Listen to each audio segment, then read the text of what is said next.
Lesson 13 offered some troubleshooting techniques for the underhand giant. This lesson endeavors to give you a few additional micro adjustments, and while I am addressing the student directly in the video, please consider how these ideas may apply to your own practice. Not all of them will apply to everyone, and they are good things to look for as you're trying to refine your work with this move. You're doing a subtle this when your hand is going behind your back, where you're sticking the opposite hip out.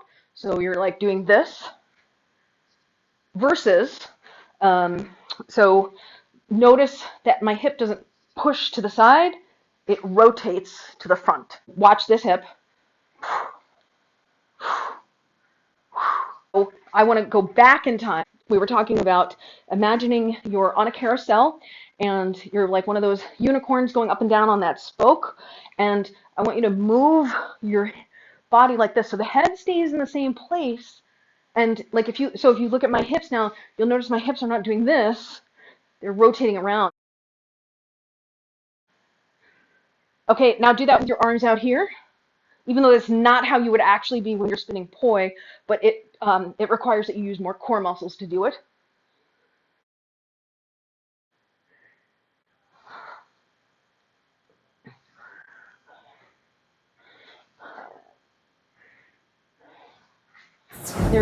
I'm going to exaggerate what you're doing so that you know what to look for. Your lines are pretty good, but there's a slight, as you're going, I'm going to move forward so that maybe you can see better.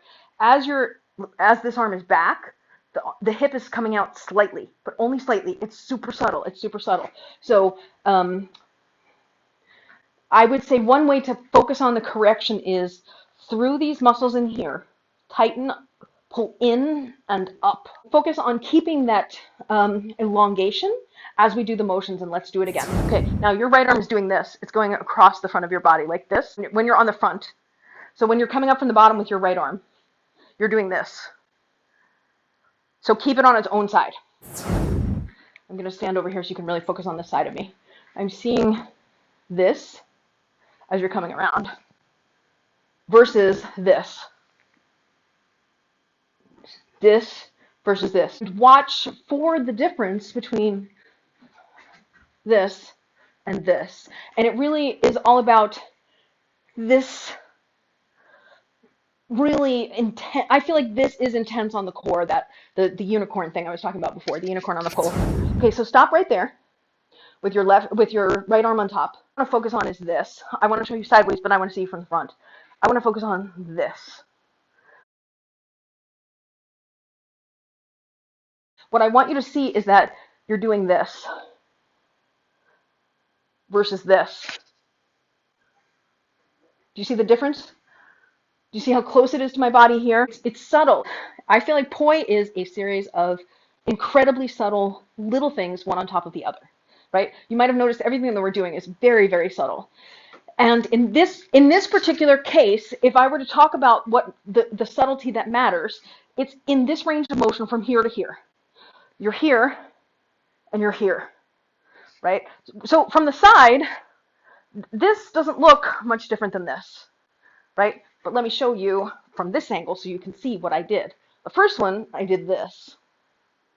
The second one, I did this.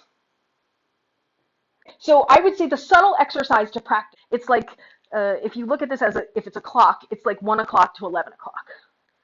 And then if you were to look at it from this angle, it's practicing it so that you're doing it like this, but looking forward.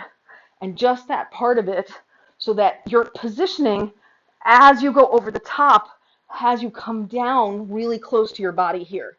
This is the same thing where we were talking, where I was like, oh, get up against a wall. If you find yourself not cleaning up your right arm and you find yourself still doing this and not this, hug a wall.